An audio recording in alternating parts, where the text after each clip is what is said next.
12 memorial stones from the Jordan. When all the nation had finished passing over the Jordan, the Lord said to Joshua, "Take 12 men from the people, from each tribe a man. And command them, saying, Take 12 stones from here out of the midst of the Jordan, from the very place where the priest's feet stood firmly, and bring them over with you and lay them down in the place where you lodge tonight." Then Joshua called the 12 men from the people of Israel, whom he had appointed, a man from each tribe. And Joshua said to them, "Pass on before the ark of the Lord your God into the midst of the Jordan, and take up each of you a stone upon his shoulder, according to the number of the tribes of the people of Israel. That this may be a sign among you. When your children ask in time to come, what do those stones mean to you? Then you shall tell them that the waters of the Jordan were cut off before the ark of the covenant of the Lord. When it passed over the Jordan, the waters of the Jordan were cut off. So these stones shall be to the people of Israel a memorial forever." And the people of Israel did just as Joshua commanded and took up 12 stones out of the midst of the Jordan, according to the number of the tribes of the people of Israel, just as the Lord told Joshua. And they carried them over with them to the place where they lodged and laid them down there. And Joshua set up 12 stones in the midst of the Jordan, in the place where the feet of the priests bearing the ark of the covenant had stood, and they are there to this day.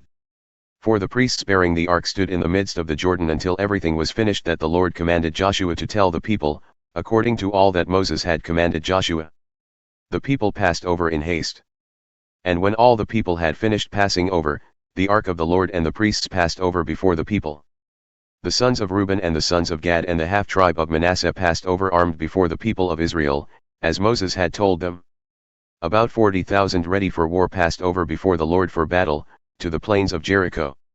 On that day the Lord exalted Joshua in the sight of all Israel, and they stood in awe of him just as they had stood in awe of Moses, all the days of his life. And the Lord said to Joshua, "Command the priests bearing the ark of the testimony to come up out of the Jordan." So Joshua commanded the priests, "Come up out of the Jordan." And when the priests bearing the ark of the covenant of the Lord came up from the midst of the Jordan, and the soles of the priests' feet were lifted up on dry ground, the waters of the Jordan returned to their place and overflowed all its banks, as before. The people came up out of the Jordan on the 10th day of the first month, and they encamped at Gilgal on the east border of Jericho. And those 12 stones, which they took out of the Jordan, Joshua set up at Gilgal. And he said to the people of Israel, "When your children ask their fathers in times to come, what do these stones mean?